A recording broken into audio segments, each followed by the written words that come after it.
Part 2.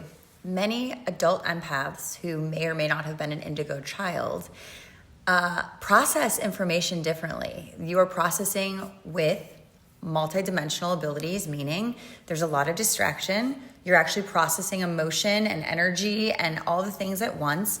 And a lot of us get labeled with attention deficit. Yes, we do have a deficit of the way that you want us to pay attention to something that doesn't have to do with our life purpose.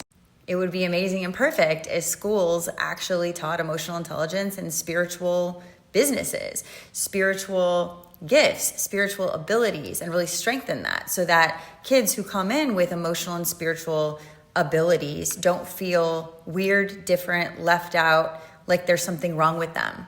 I oftentimes say that, ADHD is attention dialed to a higher dimension. A lot of spiritual, emotionally based people have their attention dialed to a higher dimension. So it will seem like it's an attention deficit because we're not paying attention to this stuff here.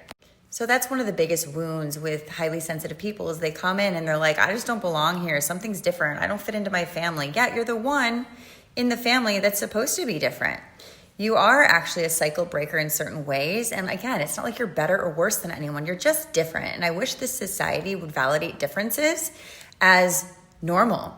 As, hey, we all come in here with a different purpose, even a spiritual purpose, even an emotional intelligence. And by the way, people with spiritual and emotional abilities have a lot of issues in this realm because it's so foreign to their nervous system.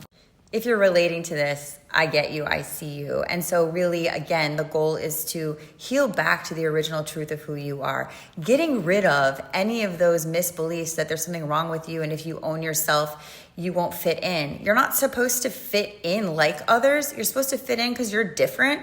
And that should be acceptable. Being different means you can make a difference. Everybody's different in their own ways, but society only really honors certain things. You know what I mean? So yeah, my world and my work has always been dedicated to empowering the highly sensitive person to really bring them back into their gifts, to really have their purpose anchored in the world rather than being afraid that you won't make it in the world, just being who you are because you can't find who you are in the system. You're not supposed to. But if you really own and empower yourself, you can be the change in the system and create your own thing. A lot of us are entrepreneurs because we didn't find it there, but we created it. You can too.